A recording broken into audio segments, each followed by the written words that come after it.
할렐루야. 이른 새벽부터 기도의 자리로 나오신 여러분 모두를 환영하고 축복합니다. 오늘은 에스라 5장의 말씀으로 은혜 나누기를 원합니다. 다리오 왕 2년까지 성전 건축이 중단되었다. 어제 본문 마지막에서 우리가 보았습니다. 그러나 하나님이 그대로 두지 않으시고 다시 성전 건축의 길을 여십니다. 오늘 본문이 그 시작과 그 과정을 알려주고 있습니다. 오늘 본문 1절과 2절을 보면 학개와 스가랴를 통해 당신의 말씀을 예언하십니다. 우리가 일전에 스가랴 말씀을 보아서 알겠지만 하나님은 스가랴를 통해 예루살렘 성전을 다시 짓는 꿈을 꾸게 하시고 낙심하지 말라 그들을 계속 위로하고 힘을 주셨습니다. 그래서 유다 민족은 다시 용기를 가지고 성전을 건축하기로 마음을 먹습니다. 제가 어제 말씀드렸던 대로 질 수밖에 없는 군대는 전의를 상실한 군대 아니겠습니까? 그런데 역으로 말하면 이제 이들은 전의를 품고 다시 일어났으므로 이길 수밖에 없는 군대가 되는 것입니다. 그리고 그들에게 용기를 주고 다시 일으켜 세워준 가장 큰 핵심 장치는 바로 하나님의 말씀이었습니다. 학개와 스가랴와 같은 이 예언자들을 통해 하나님이 말씀하심으로써 이들이 용기를 얻고 새 힘을 얻는 것입니다. 이로써 우리가 알게 되고 역시나 확인하게 되는 것은 하나님의 말씀의 능력입니다. 쓰러져 있는 사람, 낙심된 사람을 일으켜 세워줄 수 있는 것은 오직 하나님의 말씀뿐인 것이죠. 예수님이 십자가를 지실 때 무서워서 도망가 버렸던 베드로가 예수님의 부활을 경험하고 완전히 새 사람이 됩니다. 자신을 잡아먹을 듯한 사람들 앞에서도 담대하게 설교를 하는 용맹한 사람이 되죠. 사도행전 3장을 보면 그가 쓰러져 있는 자를 일으켜주는 장면이 나오는데 태어날 때부터 걷지 못하던 사람, 평생을 성전 앞에서 구걸하던 그 사람을 베드로가 일으켜줄 때 이렇게 말합니다. 내게 은과 금은 없거니와 내게 있는 이것을 내게 주노니 나사렛 예수 그리스도 이름으로 일어나 걸으라. 그리고 그 말을 듣고 날 때부터 걷지 못하던 사람이 일어나 걷게 됩니다. 날 때부터 못 걷는 사람에게 돈을 주면, 권세와 명예를 주면 일어나게 됩니까? 아닙니다. 그건 아무런 소용도 힘도 없어요. 그러나 나사렛 예수 그리스도 이름에는 권세가 있는 것입니다. 예수님은 곧 하나님이시기 때문입니다. 그리고 예수님은 곧 하나님의 말씀 그 자체이시기 때문입니다.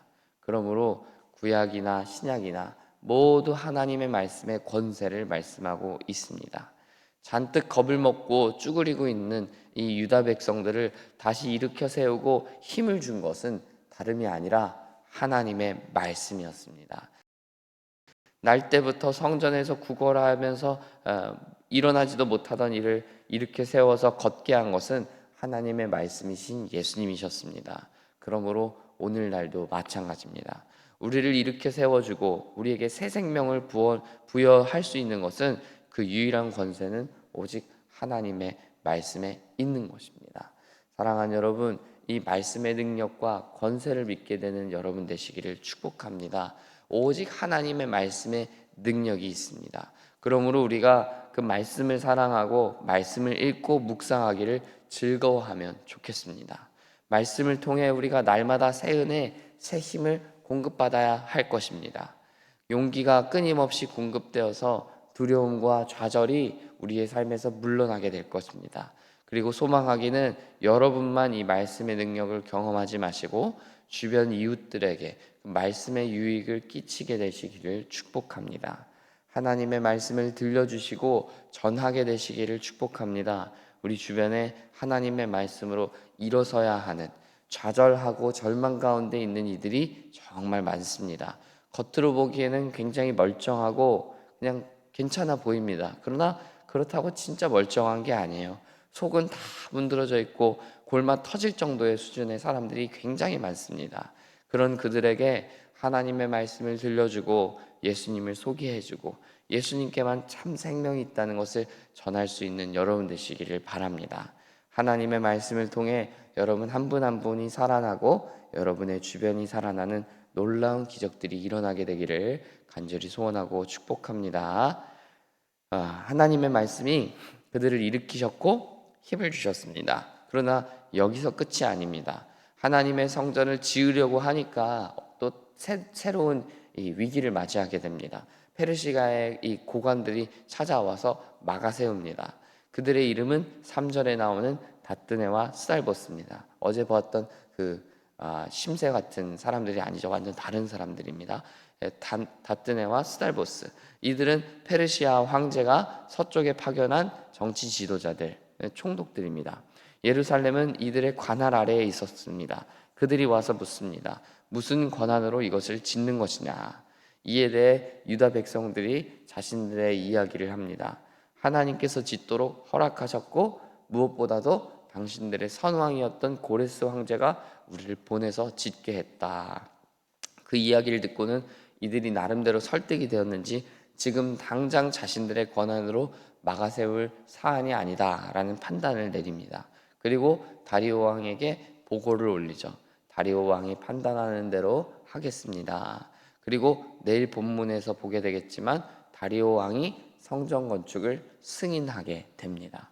그렇다면 우리가 여기서 생각하고 묵상해 볼 수 있는 메시지는 무엇입니까? 하나님이 다 주관하고 계시다는 것 아니겠습니까? 하나님이 고레스 왕도 주관하셨듯이 다리오 왕도 주관하시고 그 모든 절차와 과정들을 주관하고 계시다는 것 아니겠습니까? 본문 5절에 말하는 대로 하나님이 돌보신다는 것입니다. 하나님이 돌보시면 어떠한 두려움도 맞서서 이기게 되는 것입니다. 하나님이 우리를 돌보시면 우리를 이길 자가 없는 것입니다. 페르시아의 고관들이 이들을 막아세우지 못하고 또 기다렸던 것도, 다리오 왕에게 보고하고 승인을 받게 된 것도 모두 5절의 말씀대로 하나님이 돌보셨기 때문입니다.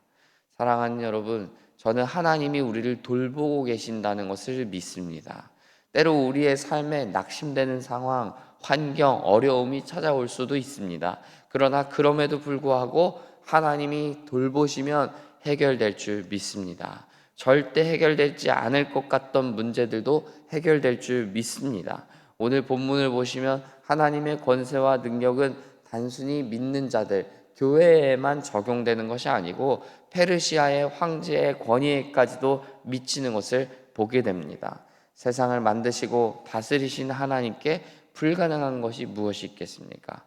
저는 여러분이 어떠한 상황에서든 하나님의 돌보심을 믿고 의지하게 되시기를 바랍니다.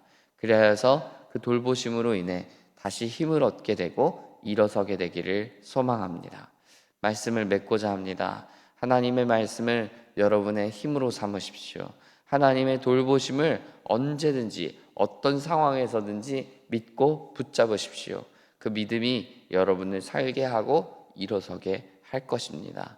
여러분이 혹시 좌절과 절망 가운데 있다면 우리를 돌보시며 함께 하시는 하나님으로 말미암아 소망을 다시 발견하게 되시기를 바랍니다. 그 소망 붙들고 오늘도 승리하는 삶 사시기를 간절히 축복합니다. 함께 기도하겠습니다.